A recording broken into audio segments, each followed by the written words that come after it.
Titled Undercover Black CEO orders at his own restaurant, freezes when he hears two boys behind him. Um, and I think that that was probably a misconception growing up that just in my it was a chilly Friday evening when James Carter, a successful Black entrepreneur in his late 40s, decided to visit one of his restaurants incognito. As the CEO of the upscale Soul Kitchen chain, James prided himself on creating a dining experience that celebrated Southern cuisine and Black culture. However, he often wondered how his staff and customers behaved when they didn't know the boss was watching. I think it's hunting. So wearing a casual hoodie and jeans, he walked into the busy downtown location, blending in as just another customer. Comrades? The restaurant buzzed with energy. Diners enjoyed the warm ambiance and the aroma of fried chicken, collard greens, and cornbread. James joined the line at the counter, quietly observing how the staff interacted with customers. To his satisfaction, the employees were friendly and efficient, treating everyone with respect. As he placed his order, a voice behind him caught his attention. Two teenage boys, perhaps 16 or 17, stood a few feet away. One of them whispered, but his words carried clearly in the bustling room.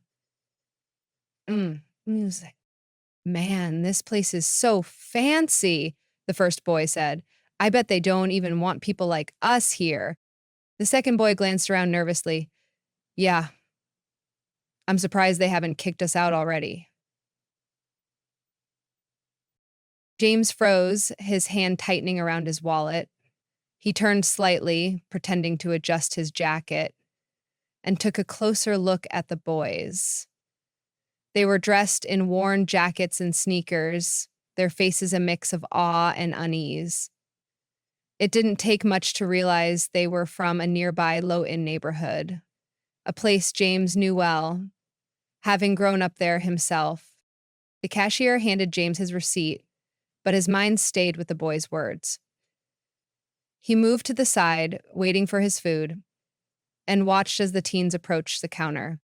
Can I help you? The cashier asked. The first boy hesitated, his eyes scanning the menu.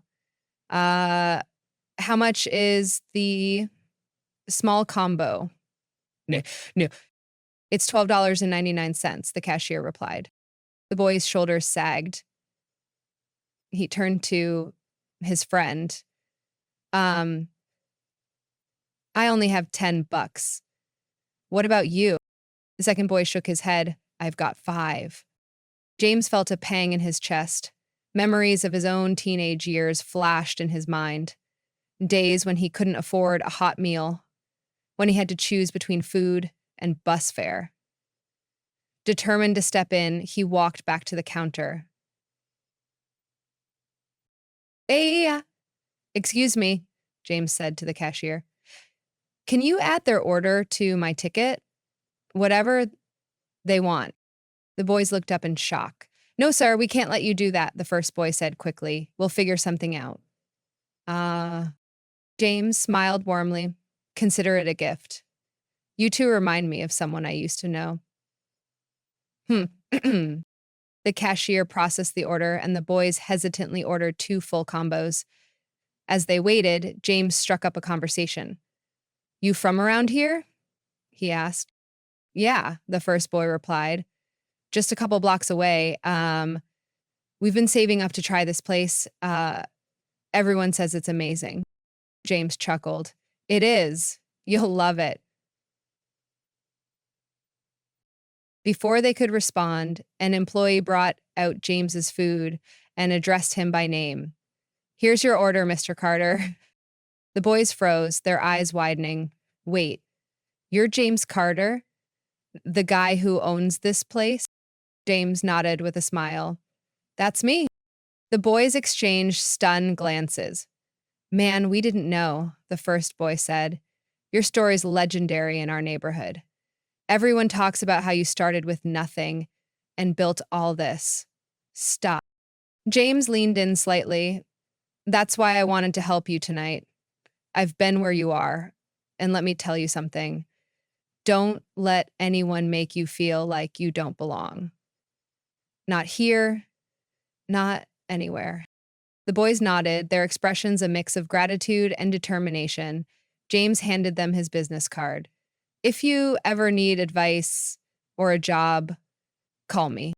As James left the restaurant, he couldn't help but feel a renewed sense of purpose. The experience reminded him why he'd started Soul Kitchen in the first place, to create a space where everyone, no matter their background, could feel welcome. And in those two boys, he saw the potential for a brighter future. One meal and one act of kindness at a time.